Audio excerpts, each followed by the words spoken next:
Shalom dan selamat malam untuk kita semua. Saya Florentina Mary Miranda dari PKK 4 semester 4 dengan NIM 23101076. Di sini saya kembali hadir dalam membuat tugas video memenuhi salah satu mata kuliah Sejarah Gereja Indonesia. Di sini kami diberikan tugas kembali yaitu untuk meresum materi pada pertemuan yang ketiga. Nah, pada pertemuan 3 kemarin, saya mendapat pengetahuan baru tentang bagaimana pengaruh kolonialisme dari bangsa Portugis dan Spanyol dalam misi Katolik, di mana kedua negara ini memiliki pengaruh yang sangat besar dalam menyebarkan agama Katolik. Nah, bagaimana pengaruh Portugis dalam misi Katolik? Nah, Portugis, seperti kita ketahui dari materi yang sebelumnya, Portugis itu menjelajah dunia pada abad ke-15 yang tujuannya untuk ekonomi dan penyebaran agama. Nah, tahun 1511, Portugis itu menaklukkan Malaka dan mulai mengenalkan Katolik di wilayah Nusantara. Nah, misionaris dari ordo terkenal seperti Dominikan, Fransiskan, dan Yesuit itu menyertai para penjelajah untuk menyebarkan agama kepada penduduk lokal yang ada di Nusantara. Nah, wilayah-wilayah yang dipengaruhi oleh Portugis itu seperti kita ketahui ada di Maluku, di mana Portugis itu mendirikan pos perdagangan di Ternate dan Ambon. Nah, di mana banyak penduduk lokal di daerah tersebut mulai banyak dibaptis menjadi agama Katolik.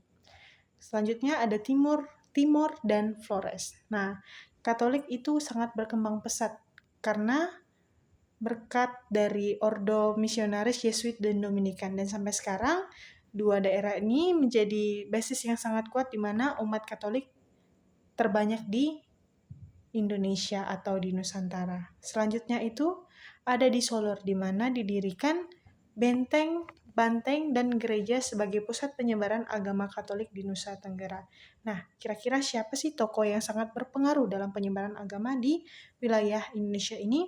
Nah, inilah dia Santo Franciscus Xaverius pada tahun 1506 sampai 1552. Nah, ia adalah misionaris dari Ordo Yesuit. Ia juga merupakan misionaris yang paling terkenal datang ke Maluku pada tahun 1546 sampai 1547.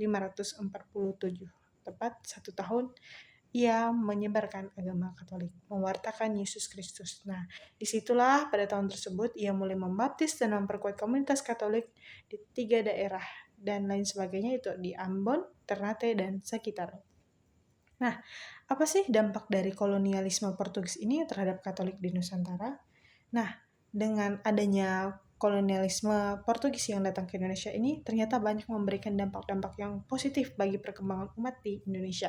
Contohnya ada pendirian gereja pertama di Indonesia, penciptaan buku-buku doa dan katekese dengan bahasa lokal, serta pengaruh Katolik yang tetap kuat di beberapa daerah meskipun Portugis itu sempat diusir oleh Belanda yang membawakan aliran agama Protestan.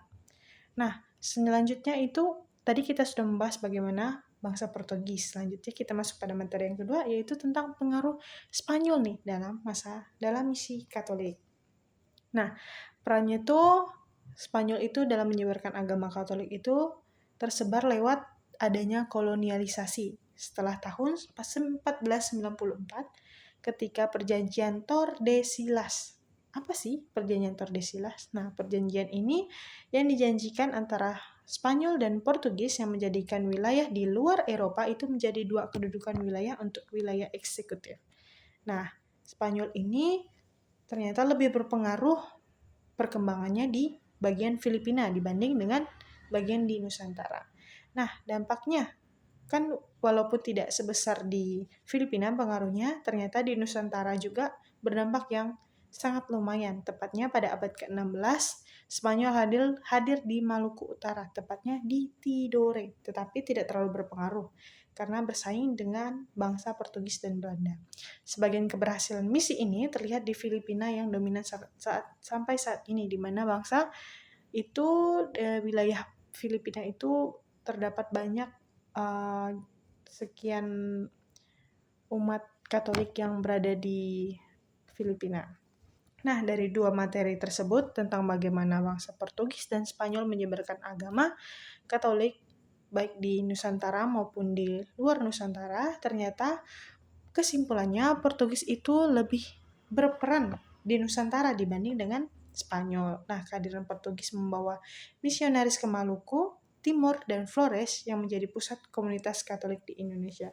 Namun dengan adanya datangnya Belanda yang berhaluan Protestan menyebabkan penyebaran agama Katolik mengalami kemunduran sebelum kebangkitan kembali di abad ke-19. Nah, sekian video singkat tentang pengetahuan saya terhadap materi yang baru kami pelajari di pertemuan 3. Saya ucapkan banyak terima kasih dan selamat malam. Shalom dan salam sejahtera untuk kita semua.